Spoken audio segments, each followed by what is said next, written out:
நல்ல வீடே மணக்கிற அளவுக்கு கம கமன்னு சூப்பரான முருங்கைக்காய் நூக்கல் சாம்பார் எப்படி செய்யறதுன்னு பார்க்கலாம். முதல்ல குக்கரில் தேவையான அளவு எண்ணெய் சேர்த்து நல்லா சூடானதும் கடுகு வெந்தயம் தாளிச்சுக்கோங்க. இது கூட பொடியாக கட் பண்ணி வச்சுருக்க ஒரு பெரிய சைஸ் வெங்காயம் சேர்த்து நல்லா வதக்கிக்கலாம். வெங்காயம் நல்ல கலர் மாதிரி வதங்கி வந்ததும் கட் பண்ணி வச்சுருக்க 2 மீடியம் சைஸ் தக்காளி, கொஞ்சமாக கருவேப்பிலை, தேவையான அளவு உப்பு சேர்த்து நல்லா வதக்கிக்கோங்க.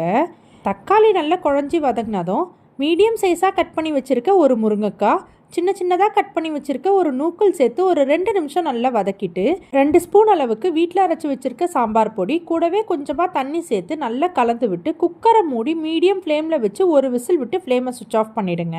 ஒரு கப்பு துவரப்பருப்பை ஒரு 10 நிமிஷம் நல்லா ஊற வச்சுட்டு கொஞ்சமாக மஞ்சள் தூள், பெருங்காயம் சேர்த்து இந்த அளவுக்கு வேக வச்சு எடுத்துக்கலாம். இது கூட தேவையான அளவு திக்காக கரைச்சி வச்சுருக்க புளித்தண்ணி சேர்த்து கலந்து ரெடி பண்ணி வச்சுக்கலாம். அடுத்து குக்கர் ப்ரெஷர் கம்ப்ளீட்டாக ரிலீஸ் ஆனதும் ஓப்பன் பண்ணிங்கன்னா முருங்கைக்காய் நூக்கெல்லாம் நல்லா வெந்திருக்கும். இது கூட நம்ம ரெடி பண்ணி வச்சுருக்க பருப்பு, புளித்தண்ணி கூடவே கொஞ்சமாக தண்ணி சேர்த்து ஒரு 5 நிமிஷம் நல்லா கொதிக்க வச்சுட்டு கொத்தமல்லி போட்டு சர்வ் பண்ணிக்கோங்க. ரொம்ப டேஸ்டியான முருங்கைக்காய் நூக்கல் சாம்பார் ரெடி. முருங்கைக்காவை குக்கரில் வேக வைக்கிறதுனால குழஞ்சிலாம் போகாது. இந்த 1 பார்ட் சாம்பார் ரெசிபி ஆஃபீஸ் கோயஸ்க்கு ரொம்ப யூஸ்ஃபுல்லாக இருக்கும்னு நினைக்கிறேன். கண்டிப்பாக ஒரு வாட்டி ட்ரை பண்ணி பாருங்கள். நாளைக்கு வேறு ஒரு ரெசிபியோடு பார்க்கலாம்.